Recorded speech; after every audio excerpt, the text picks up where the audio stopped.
Good morning, everybody. Happy 4th of July. This is Truth to a T. I am walking 5 miles a day, minimum, 5 days a week, in an effort to control my weight loss. And so I call myself the walking loser. Anyway, thanks for joining in again. I'm really happy today for a lot of different reasons. First of all, I became an American citizen a few years ago, and I love America. It's been so good to me. I'm an immigrant from Ireland, and I'm very proud of this nation. I certainly hope it continue to hold itself together, and I believe it's up to all of us to make that happen. But I want to talk today about something that has happened to me since I began this journey, and it equates to a friend of mine, a guy named Gerry. He's also an Irish guy who is now an American citizen, and he's living the dream big time. And I'll get to that in a minute. But I went through a series of crazy stuff in the last few years, both in personal. I was very frustrated with my weight, and frustrated with how I was living my life, and I tried to camouflage that with business and being successful, and I was surrounded by all these friends and blah blah blah blah blah. Consumerism, basically. And I found out one of the things that's happened to me during my weight loss is, first of all, I've had to change my entire schedule around, which has taken me away from some people, and it has really made me realize not that nobody is bad in this world, but I wasn't around the right environments that I needed to be around. And that has led me to choosing how I spend my time, choosing how I think about life, choosing how I think about success, and choosing how I live just as a human being on a very frail and weak planet. And it is. It's weak because we're making it weak. But anyway, I've changed completely. I've become a minimalist because of my experiences. And now when you're on the outside looking back and you see the sadness in the faces of the people who you once thought were your peers, like you were striving to be them, and then you realize, my God, that's not where it's at. So my friend Gerry, who I met years ago, he was also in the restaurant business like me, and he built his own. I mean, he literally built his own. It took him, I don't know, a couple of years. And I mean, he built it piece by piece by piece, one little piece of wood at a time. And he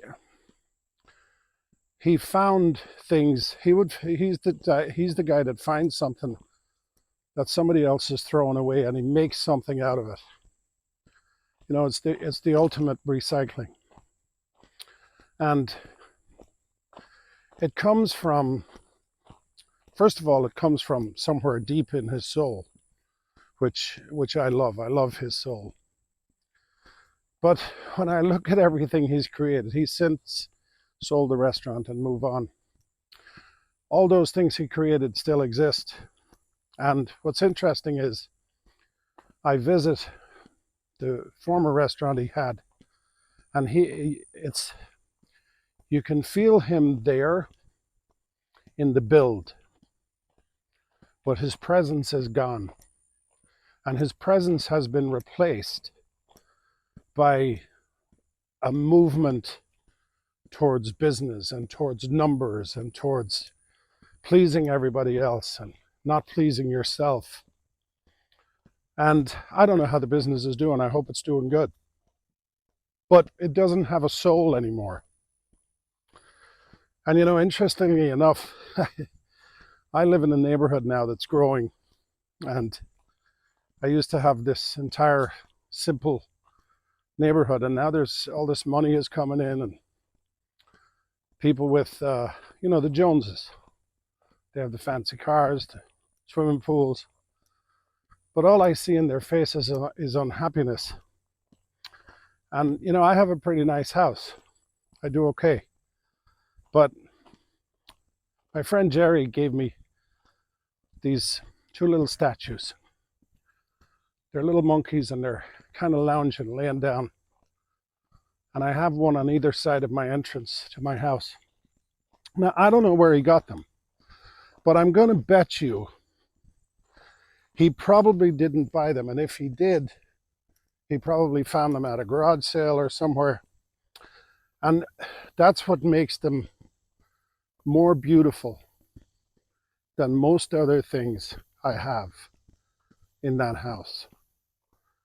I also have, my sister tried her hand at painting. There's a painting she gave me. But anyway, all these things that I have that mean the most to me are things that were probably repurposed, or they were created by the hand of another human being. So, on this 4th of July, I'm celebrating people like that. And, I pray for America, but I also pray for all the people who have the belief that consumerism is the key, and that the big house is the happiness, and the big expensive car that you can't afford is what's going to make you happy. You can't buy happiness. The best way to buy happiness is to stop buying. And this little weight loss journey of mine has taught me that. The other thing about the weight loss is I don't drink much anymore. In fact, I've been sober. I think now I've been sober for about 60 days, maybe more. So I should really just say I'm sober, because I am. But I don't talk about that much, because that wasn't my problem. I didn't have an addiction to alcohol. I have an addiction to food. And believe me, my addiction to food is very prevalent. So the fact that I have to eat differently and choose different things have also led me to getting away from this whole consumerism mentality. Like, going to an expensive restaurant now doesn't impress me. It never did, frankly, long before this. I cared more about the person sitting in front of me when I was eating than the meal, or the cost of the meal, or the setting in where the meal was being consumed. But now that, I like a nice piece of salmon, or I like a nice piece of steak, whatever it is, I'm now very well aware that I don't need to go to a fancy restaurant to have that. In fact, I find myself more and more going to buy food in the store and bringing it home and cooking it. Now, this has nothing to do with being cheap or being frugal in any way. What it is if you go to, let's say, like a Whole Foods, if you go to Whole Foods and you want a really good, hi, how you doing? Hello. Hi, buddy. How are you? Have a great day. Happy 4th. You too, love. So it's not like I go to Whole Foods or I go to one of these other stores and I find the most expensive steak. I'm usually buying the most expensive steak there because it's probably grass-fed. It has no hormones.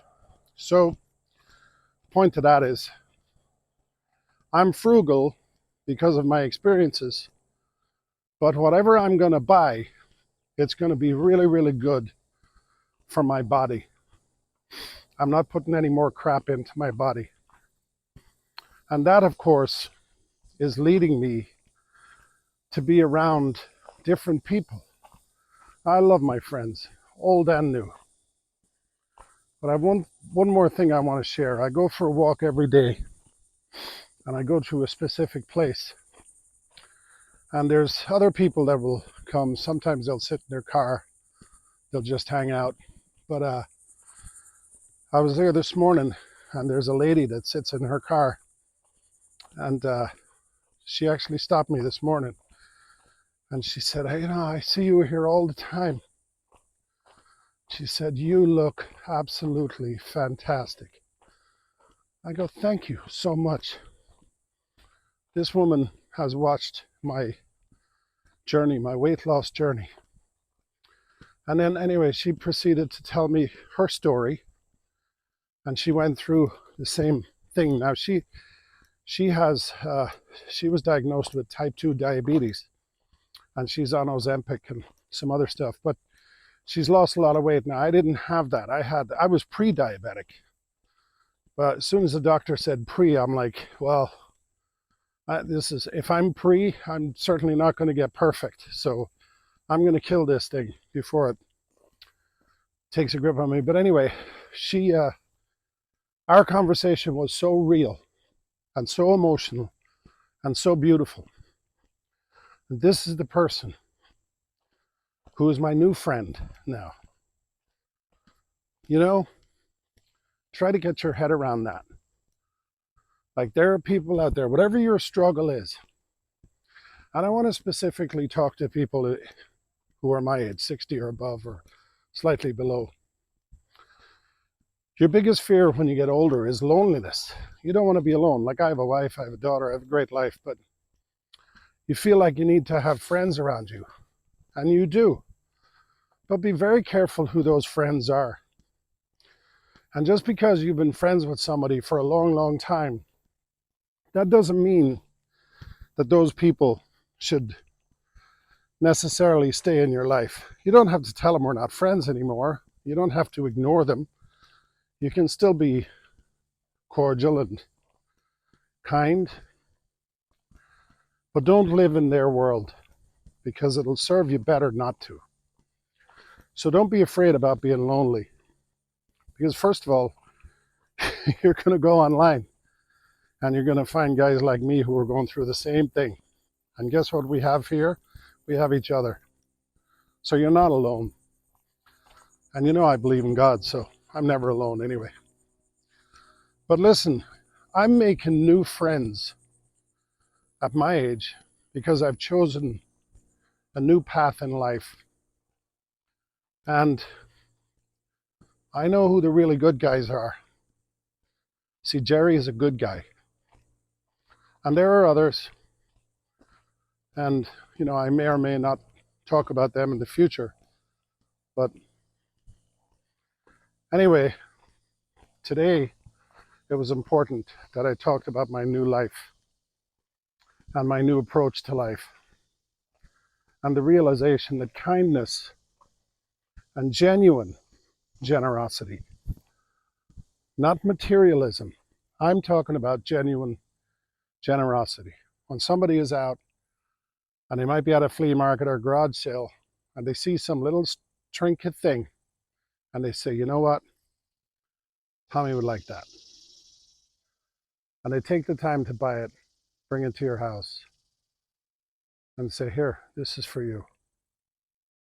They don't want anything. They're not trying to impress you.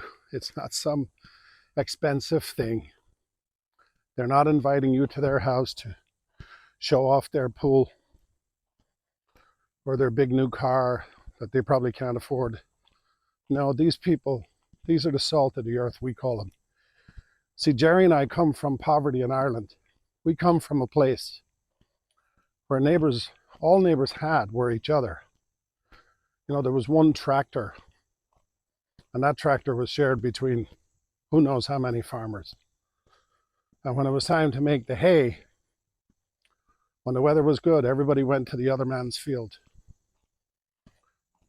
And then the wives, they cooked the food, and the kids helped out. And that might be the only time we got ice cream, until the next time the hay had to be brought in. Now, some people can call that, in today's world, they would say, oh, why were the women cooking all the food? Why did Jenny get ice cream once every 6 months? Or why blah, blah, blah, blah, blah. Well, they don't have a clue what they're talking about. That's the true meaning of community. So get out there, find your community. And if you like what I'm talking about, find people like me, because I'm constantly looking for people like me on YouTube and everywhere else, and I'm finding them. So don't be sitting at home in your 60s feeling sorry for yourself that you don't have any friends and you don't want to hang out on the bar stool anymore. That's probably a good thing. Get out there. If you can move, get out there and walk. Walking has changed my life completely. So anyway, I hope you got something out of this. I want you to have a great day. I want you to love yourself first. That's very important, that you love yourself first. And it doesn't mean being selfish. It's just love yourself. Take care of your body. Take care of everything in your life that's important to you, not to others, to you. Once you do that, you will attract amazing people into your life. And then in that moment, you'll be able to love those people like you've never imagined. And you'll gain fantastic, long-lasting friendships because of it. Anyway, happy Independence Day. God bless America. If you like this video, please click the like button, subscribe, and please leave me a comment. And if you agree with what I'm saying, I'd love your comment. If you disagree, tell me where I'm wrong, because I'm here to learn, just like you are. God bless you.